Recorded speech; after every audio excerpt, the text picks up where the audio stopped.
Look, the new Secretary General atau Setiausaha Agung baru DAP hari ini mengatakan bahawa tidak ada sepatutnya tidak ada tak perlu bercakap tentang kemah besar. Kita tak perlu bercakap tentang kemah besar. Kukuhkan dulu kemah yang kita ada. Dan nada ini agak berbeza dengan kenyataan Chong Cheng Jen, ketua DAP Sarawak, di mana dia sendiri mengatakan bahawa Sarawak ada autonomi dan dia kata dia akan berunding dengan pembangkang-pembangkang lain selain Pakatan Harapan. Now, Rafizi menyebut tentang perkara ini bahawa pentingnya untuk kita nak untuk kita nak berpegang teguh kepada apa yang ahli-ahli kita dalam Pakatan Harapan. Itu yang pertama. Dan yang kedua, memfokuskan usaha kita dalam menjadi pembangkang yang relevan. Itu dahulu nak menang cerita lain, tapi jadi pembangkang yang relevan, yang diterima rakyat. Bukannya pembangkang yang saya sebut dalam live saya, politik malas. Tak nak buat kerja, tengok orang ni kuat, kita bergabung dengan dia. Dengan harapan kita boleh menang. Tapi akhirnya kita sendiri tak nak buat kerja. Jadi itu dipanggil politik malas. Sepatutnya, contohnya di peringkat Sarawak ini, kita di peringkat nasional, kita kukuhkan ahli kita, tambah ranting kita, tambah keahlian, bagi penerangan, buat live macam ni. Sepatutnya itu yang kita lakukan. Tetapi sebaliknya kita gagal melakukan perkara tersebut. Bila kita kalah dalam pilihan raya, kita salahkan orang lain. Jadi dengan bergabung ataupun cuba untuk bergabung dengan parti lain, sebenarnya akan mengikis keyakinan rakyat kepada kita. Mengikis keyakinan rakyat, dia orang ni betul-betul ke nak bantu kita atau sekadar nak berkuasa saja semata-mata. Jadi sebab itu fokus tu perlu kepada rakyat. Saya lihat perkara ini apabila disebut kemah besar yang nak dibuat di Sarawak ini. Yang saya heran, kenapa PRN baru ini kenapa tak buat kemah besar itu supaya 1 lawan 1 ataupun 2 lawan 1. Ini tiba-tiba hari ini baru nak bercerita tentang isu ini, dan sebelum-sebelum ini tidak mau memikirkan isu ini. Ini yang persoalan saya, dan saya belum melihat lagi secara apa strateginya DAP Sarawak untuk mereka nak bercerita tentang kemah besar ini. Dan sepatutnya perkara ini kalau dia nak buat pun kena ada perbincangan, ataupun kita harus melihat kita punya kemah dulu. Sekarang ni kita punya kemah berterabur, sedangkan kita dalam kemah pun masih lagi bertelagah, pengagihan kursi, masing-masing berebut kawasan. Maka sepatutnya perkara itu kita perbetulkan dulu sebelum kita buat gabungan dengan parti lain. PIHS sendiri di Sarawak tidak ada kekukuhannya.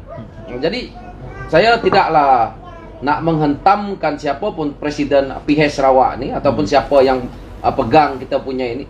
Tetapi harus melihat bahawa gabungan asal kita ini diperkuatkan dahulu, baru kita fikir gabungan parti lain. Memang saya suka gabungan, kerana satu gabungan itu memang tidak perlu banyak, iaitu tim A dan tim B. Tetapi kita perlu berunding sesama kita dulu, iaitu PIHS ini gabungannya adalah PKR, Amanah dan DAP. Jadi kita tak boleh sebagai macam seolah-olah apabila kita banyak kerusi di sini ataupun kita rasa kita dah kuat di sini, maka kita nak membelakangi parti seperti PKR dan kita nak pergi melihat kepada parti lain yang dilihat lebih kuat. Tetapi kita lihat bahawa parti kita ni yang asalnya yang di pusat itu macam mana gabungannya. Jadi di sini kalau kita nak fikir untuk diri saya sendiri, untuk kepentingan parti politik saya, untuk kepentingan politik pribadi, maka dia akan menghancurkan.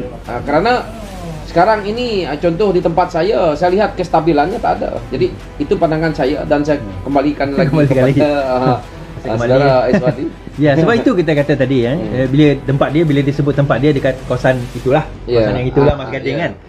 Dan bukan setakat Mas Gading, kalau kita tengok di Sarawak, konteks Sarawak sendiri kan, kita ada 31 parlimen. 31 cabang parlimen yang terbesar di Malaysia adalah di Sarawak. Jadi saya kena jaga, atau kami ialah kena jaga 31 parlimen, 82 Dewan Undangan Negeri yang terbesar. Kalau kita nak compare, paling kecil negeri Perlis ada 3 parlimen, 15 Dewan Undangan Negeri. Kawasan luas nak mampu. Luas lawas. Saya ketua cabang daripada Bau tu sampai ke Lundu. Bau ke Lundu berapa besar dia punya. Kalau kita bayangkan negeri tu lagi luas daripada negeri Sembilan. Ya, dengan Pen Borneo-nya lagi. Pen Borneo dan Pen Borneo yang tak berapa nak Borneo. Pen lah, ada pen. Pen lah kan. Dan satu lagi, kita bercerita tentang Sarawak ni juga. Kalau kita tengok kita bercerita tentang Sarawak, umpamanya prioriti dia orang dalam membangun. Baru-baru ini Abang Jo mengumumkan ART kedua akan dibangunkan di Bintulu tiba-tiba. Yang ART pertama tak siap lagi ni. Dah tahun siap katanya 2025. Tapi semalam saya dah lalu dekat Samarahan, saya dah nampak MRT tu dah lalu. ART. Ya, ART dah lalu. Sudah lalu dah laluan sajalah. Kita bukan masalah teknologi, kita tak ada isu. Jaraknya lebih kurang 70 km tetapi kosnya 6 bilion ringgit. Itu di Kuching saja. Kalau dibawa ke Bintulu 6 bilion ringgit juga, 12 bilion untuk membuat 2 ART yang hanya menghubungkan jarak tak sampai pun 200 km. Jadi kita tengok prioriti 12 bilion itu duit kat mana terutama, tetapi duit dibelanjakan kepada yang hanya memberi kesenangan dan juga kemudahan yang dalam jangka yang pendek. Jadi kita tak nampak bagaimana duit itu sepatutnya dibelanjakan. Contoh perkara utama tempat saudara Daniel apa dia? Internet. Ya, kalau saya masalah internet di tempat saya, bukan di tempat saya lah, di mana-mana di Sarawak lah. Saya rasa dah memang teruk lah. Walaupun kita di Kuching ni pun banyak kawasan yang teruk. Yang saya paling bermasalah dalam isu Sarawak hari ini, yang negeri yang kita anggap kaya ni, saya lihat isu transport, public transport. Kita kembali kepada MRT, ART apa semua ni tadi.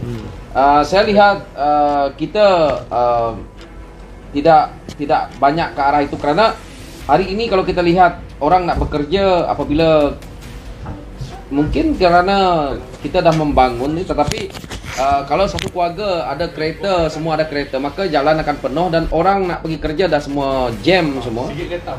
Kita akan jadi masalah lah di situ.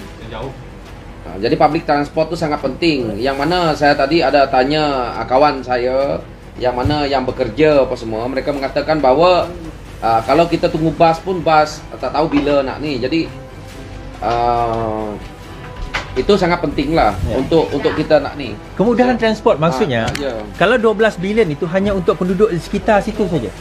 Bayangkan 12 bilion kalau dibina kereta api umpamanya Kalau dibina public transport di sekitar bandar-bandar besar, kita bas dan sebagainya. Sangat penting itu. Orang tidak akan menggunakan transport sendiri. Jadi apabila tidak menggunakan transport sendiri, jadi tidak adalah kita rasa di Jakarta sekarang ataupun di Indonesia mereka ada transport yang contohnya mereka walaupun negara yang dalam membangun, tetapi mereka dah ada struktur yang bagus untuk transport mereka ni. Kita ni tak ada. Macam saya ambil Sarawak ni tak ada. Sarawak tak ada. Contohnya kita ambil negara miskin ataupun kita ambil Filipina ataupun Thailand ataupun Vietnam kan, mereka ada yang macam tutut tu kan, untuk ambil orang kan. Kita ni tak ada benda tu, kita tak ada. Public transport tak ada. Public transport so kita rely almost 100% dengan kenderaan sendiri. Ini sangat mungkin bukan di Sarawak saja, di negeri lain pun berlaku perkara yang sama. Jadi perkara ni umpamanya di Sarawak ni yang makin pesat ni, dan kita tahu lepas ni Indonesia nak pindahkan ibu kota ke Kalimantan. Betul. Maka kerajaan negeri Sarawak sepatutnya begitu cepat lah. Benda ni tak boleh lah nak ni. Sedangkan Pen Borneo kita ni pun dalam keadaan yang sangat tapi kawan saya kata lebih baik lah daripada Sabah. So Pen Borneo ni nak kata lebih baik sebenarnya sebab dia tak pergi Sabah lagi kot kan. Tapi generally lebih kurang lah, lebih kurang saja. Senyum sajalah. Kita rasanya kita lagi teruk. Sebab saya dah lalu seluruh Sarawak tu. Okey. Sabah pun dah lalu, Sarawak pun saya dah lalu. Okey. Tak apalah, itulah antara benda kenapa kita nak sekarang ini dengan kekalahan. Okey, kita kalah itu normal. Okey, kalah itu biasa. Kalah itu kita, tapi kalah teruk itu luar biasa lah.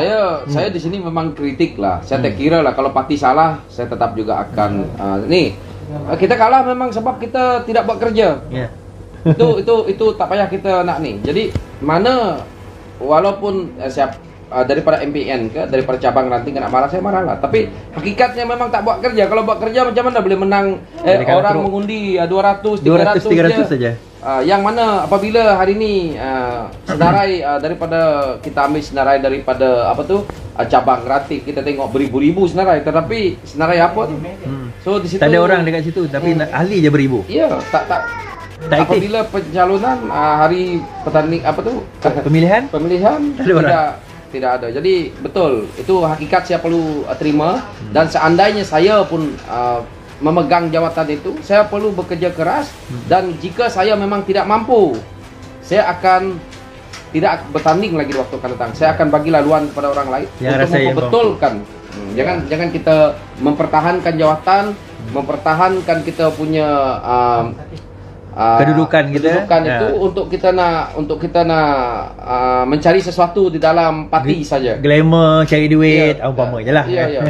Ini parti untuk perjuangan, untuk kita nak membina ataupun kita nak membangunkan kita punya negara, ataupun kita nak mencari pelapis muda yang lebih hebat daripada kita, bukan kita nak menunjuk ego. Ya, betul. Ini yang berlaku sekarang. Okay. Alright. Saya punya kritik lah. Itu dia tadi dengan Sarawak. So, kita bawa perubahan, insya-Allah kita akan cuba pemilihan parti 2 hari lagi, penamaan calon, dan pada bulan 5 selepas pada bulan Syawal nanti kita akan ada pemilihan parti akan berlangsung di seluruh negara. Semua akan membuang undi kecuali saya sebab saya tak boleh. Okey. So itu saja untuk makluman tuan-tuan dan puan-puan.